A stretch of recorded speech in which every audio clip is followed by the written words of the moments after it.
Salat yang paling baik adalah di awal waktu, tapi bagaimana jika mengurus bayi pada waktu salat masih rewel, belum bisa diletakkan atau ditinggalkan untuk salat tepat waktu?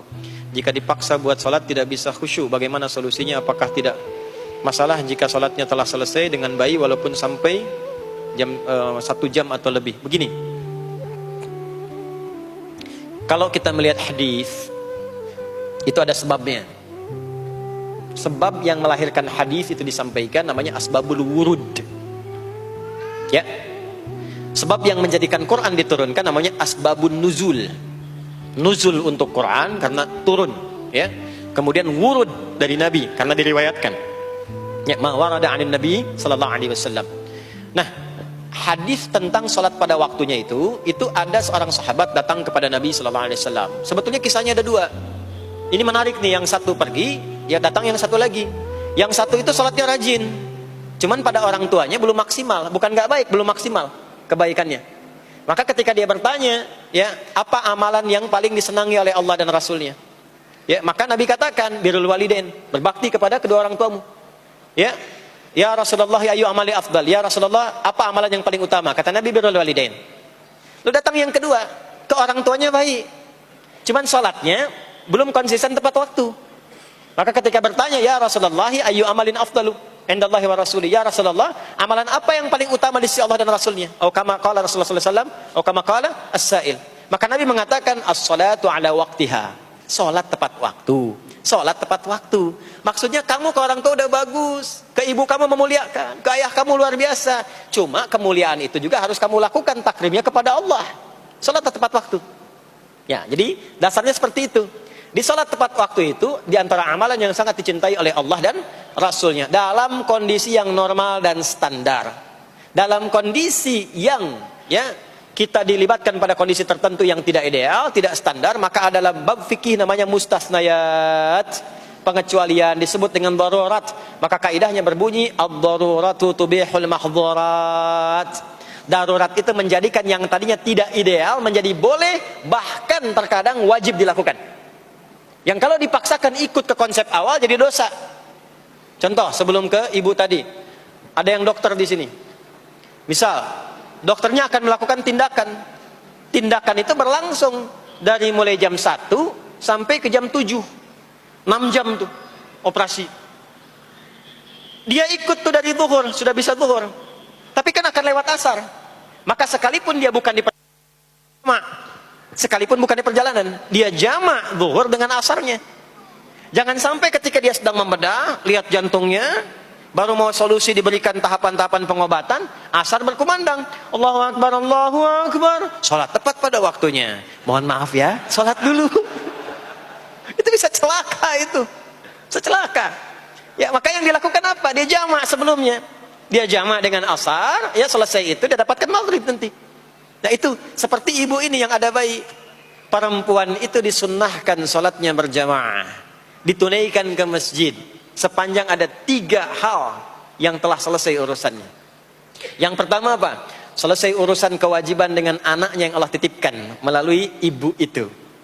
Jadi ada pekerjaan perempuan yang nilainya tinggi di hadapan Allah, dan itu jihadnya. Nilainya tinggi dan lebih tinggi dibandingkan dengan seorang anak yang berjihad, berjuang di secara militer. Bahkan nanti ada kisah di Al-Adabul Mufrad kayak Al-Imam Al-Bukhari, seorang anak muda sudah ke medan perang. Lalu sahabatnya mengadukan kepada Rasulullah, ya Rasulullah sallallahu alaihi wasallam, si fulan ibunya sedang menangis sekarang. Menangis si fulan yang pergi berangkat ke medan perang itu. Kata Nabi, panggil dulu dia sini.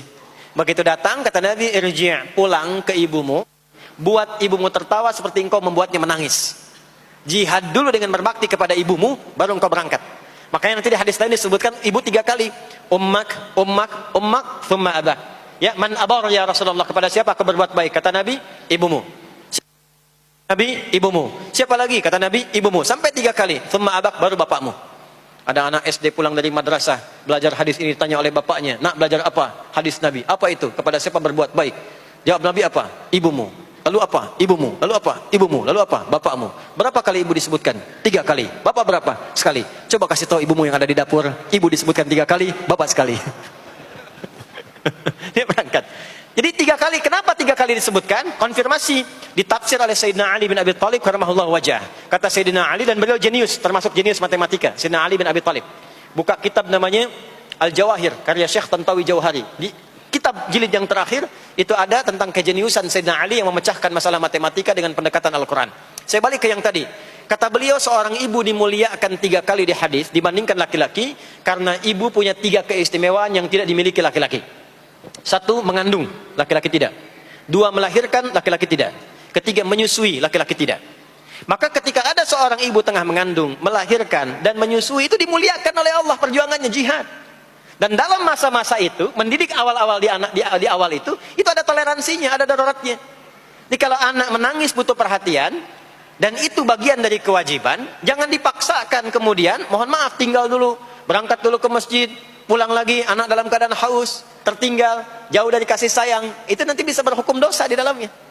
Maka ada toleransinya. Kapan keutamaannya? Ketika dia sudah mulai bisa menenangkan anaknya. Ya, tenangkan, selesai, dia tunaikan sholatnya. Dan itulah waktu sholat yang ideal bagi seorang ibu yang punya kebutuhan di dalamnya. Kedua, bila aman dari fitnah di jalan. Ketiga, bila ada space-nya untuk perempuan.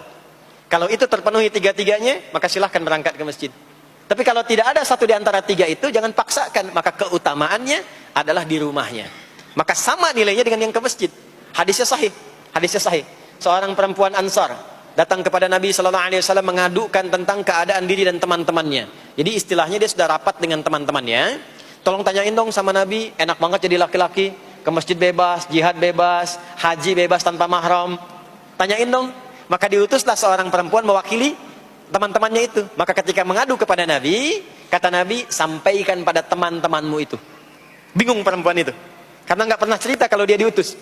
Kata Nabi, sampaikan pada teman-temanmu itu apa yang dilakukan oleh laki-laki, suami-suamimu di luar rumah, sepanjang engkau ridha dan engkau punya tanggungan mengerjakan di dalam itu. Kama qala Rasulullah SAW, maka apa yang dikerjakan suami di luar rumah, engkau mendapatkan pahala yang sama tanpa dikurangi sedikit pun. Suami ke masjid, sholat subuh berjamaah, ibu tidak memungkinkan keluar karena ada tanggungan, disiapkan keperluan suami, berangkat, titip ridhonya, minta didoakan kepada Allah. Itu pahala suami sholat di masjid, ibu mendapatkan yang sama tanpa dikurangi sedikit pun. Ya. Dan lebih dahsyat lagi hadis yang lain, riwayat Abu Hurairah. Idza maridal abdu, atau kama qala Rasulullah sallallahu alaihi wasallam.